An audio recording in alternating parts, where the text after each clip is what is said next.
Vou começar esse programa de domingo falando sobre polêmica. Chuck Dixon foi cancelado. Pelo menos é isso que diz a matéria do The Sunday Times, onde o escritor diz ter sido colocado de lado por suas opiniões políticas. E o Mark Miller foi em defesa dele, né? O Mark Miller, que é o criador do Kick-Ass.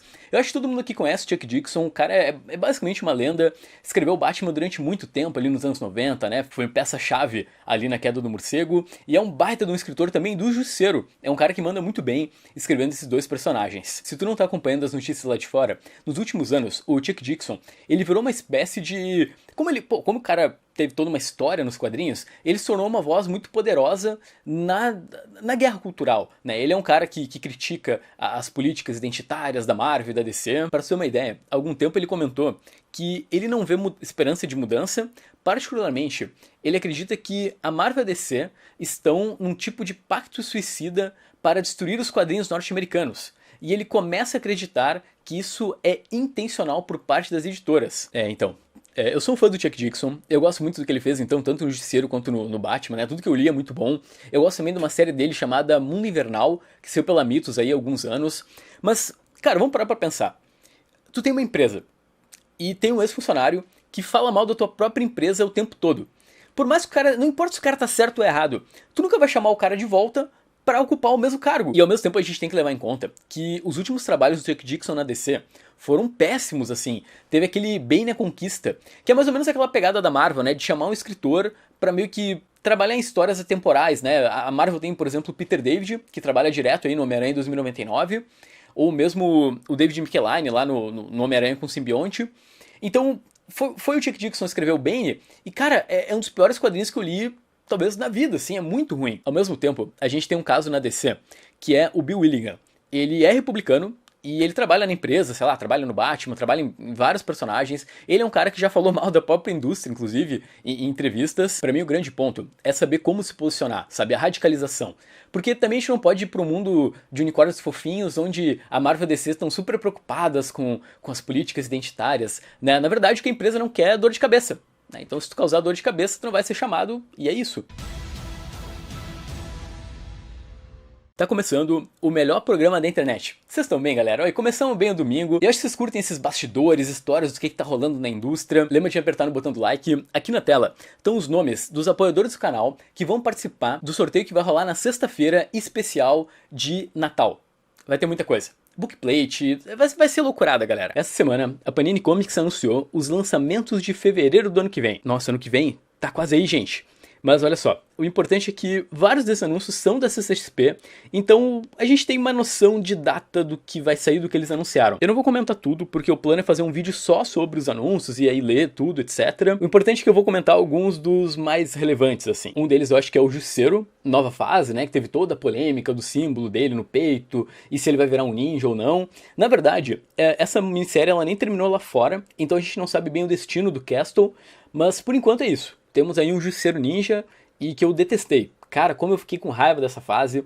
Eu ainda quero fazer um vídeo falando só sobre ela quando saiu encadernado no Brasil. Eu vou comprar para poder falar mal com propriedade. Depois tem aí o Capitão América nazista, né, de toda aquela polêmica, né. Esse quadrinho começa com aquela frase, né, Hail Hydra, que virou toda uma discussão, né, na internet na época, que eu achei muito legal, porque... Cara, é polêmico? É, mas é uma parada provisória pra fazer algo de diferente aí com o Capitão América. Eles também anunciaram o Planeta Hulk no Marvel Essenciais, que é um quadrinho aí bem aclamado do personagem. Eu acho que as novidades mais bombásticas são da DC.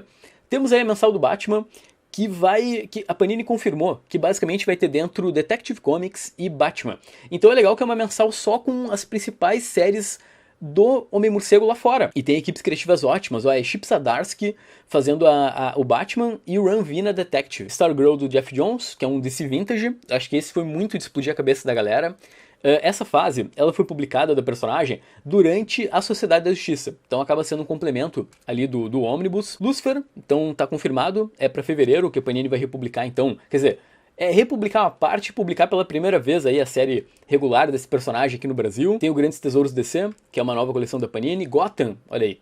Fevereiro, então, tem o ônibus Cara, de todos os ônibus da Panini... Tá, tudo bem, tem muito ônibus bom. Tem o Homem-Animal, tem o Aniquilação, tem o X-Force, mas... Mulher Hulk também. Mas isso é muito bom. É excelente, assim. É um quadrinho muito inspirado, por exemplo, em Marvels, da Marvel, que é para mostrar a perspectiva do cara comum no mundo habitado por seres fantásticos. E esse mundo é Gotham. Então pensa que, cara, é a polícia enfrentando Coringa. É muito louco. Aí a gente tem o Conan, Espada Selvagem, né, uma edição especial em cores, que é um volume só. E acho que por último a saga do Tio Patinhas, que foi outro relançamento aí, muito aguardado aqui no Brasil. Vamos lá, sequência de notícias rápidas. Primeiro que durante o The Game Awards 2022 rolou o anúncio de um jogo de Hellboy. Hellboy Web of Worlds, que basicamente vai sair para consoles e PC, e tem um trailer muito legal. Olha o desenho, cara, é basicamente animar o Hellboy, só que tu joga. Né? Tem a participação do Mike Mignola, tá? Ele tá envolvido, porque essa é uma história inédita que não tem nos gibis, então eu vou ser obrigado a jogar esse joguinho. Ainda bem que tem para PlayStation 4, que é o videogame que eu tenho aqui em casa. Ao mesmo tempo, na semana passada, os nerds quase choraram porque James Gunn anunciou que tem planos para Reino do Amanhã. Tá, no caso ele botou uma capa e escrito fazendo planos. E aí tem ali o Superman e tudo mais. Galera, imagina Reino do Amanhã no cinema. Lembrando que vai sair semana que vem, aqui no canal, uma entrevista com o Mark Waid, onde ele respondeu sobre o filme. E ele falou alguns detalhes sobre como ele gostaria que fosse a participação dele. Ao mesmo tempo, nós tivemos alguns anúncios durante a Comic Con Experience. Um deles é o Mouse Guard, pela Conrad, Inverno 1152, que é um aclamado gibi sobre uma guarda de ratinhos na era medieval. Ao mesmo tempo, a JBC anunciou 2 mangás do Osamu Tezuka. Um deles é o Astro Boy, né, clássica série sobre um garoto robô, e o outro é Fênix, que basicamente é um mangá que vai ganhar uma animação esse ano pela Disney. Nenhum desses 3 anúncios das editoras tem data específica para sair, mas eu tô empolgado, tá? Eu tô empolgado. Eu não sei, será que vai ser legal o Astro Boy? Pô, é um mangá que tem... Eu nunca li, acho que um mangá tão antigo, né? São 70 anos desde que ele foi publicado. A única coisa relacionada ao Astro Boy que eu li, que é incrível, é o Pluto, né? Do Naoki Urasawa. E para terminar esse programa, vamos falar sobre o grande debate quadrinístico dessa semana, que é planejamento financeiro de quadrinistas. Porque a CCXP acabou, mas ela continua repercutindo. A Cora Ottoni, ela começou o debate falando sobre como ela se organiza financeiramente. Ela postou umas tabelas e tudo, então falou sobre alimentação, transporte para ir pro evento, né, tipo quantos quadrinhos vai levar, etc. Aí o Érico Assis, na coluna dele semanal no Omelete, fez algo sensacional. Ele basicamente falou com... Ele recebeu... Na verdade, ele fez uma pesquisa no Twitter e nas redes sociais em geral e conseguiu 36 respostas de quadrinistas para ter uma noção de como foi essa CCXP. Só que assim, claro que esses são dados, né, são apenas 36 nomes, então não é uma pesquisa gigantesca, mas dá para se divertir um pouco com os dados e pensar um pouco sobre essa organização dos quadrinistas. E teve um dado que me surpreendeu muito. Claro que aqui ele não usou o nome de ninguém, então são pseudônimos, mas olha só. Segundo a média que ele aferiu, foram 220 quadrinhos vendidos por essas 36 pessoas e um faturamento total de 16.500 para cada um deles. Mas ele explicou que, na verdade, né, não dá para levar muito em consideração essa média, porque teve gente, por exemplo, que ganhou 100 mil reais na CCXP, outros ganharam 58 mil, 53 mil, e teve gente que, por exemplo, faturou 800, 3 mil, que não é tanto assim, então meio que não dá pra pensar que aquela ali é a realidade de todo quadrinista. Então isso me chamou muita atenção em primeiro lugar, porque eu não fazia ideia que, caraca, 100 mil reais num evento, então imagino que deva ser uma mesa com muita gente, né, com muito fluxo. E o interessante é que depois ele colocou aqui os gastos, né,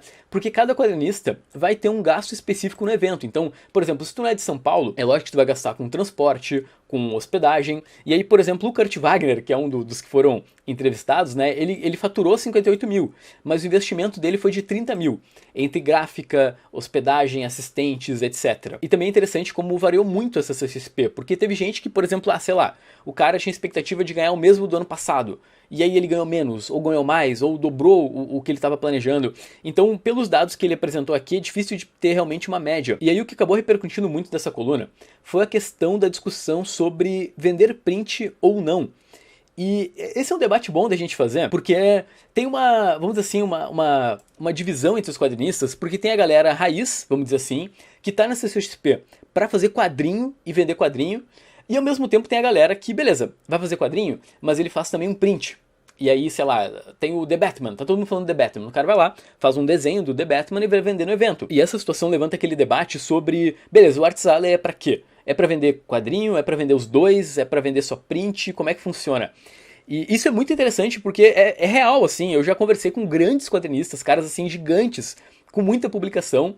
E eu cheguei no cara e falei, mas, fulano, se tu fizesse um print, tu estaria milionário, porque tua arte é demais, sabe? E aí o cara falou, não, tô aqui pra vender quadrinho, esse é o esquema, então, sei lá, não vou ceder ao sistema. Eu achei bem interessante, assim, essa matéria, principalmente pra gente ter uma noção, né, do perrengue que é fazer quadrinho. O grande vilão dessa CCXP, com certeza, foi o preço do papel. Porque pensa que quadrinho nacional tem tiragem baixa, o papel tá lá em cima, então eu mesmo acabei não comprando tanta coisa no ArtSally quanto eu tinha comprado, por exemplo, em anos aí anteriores.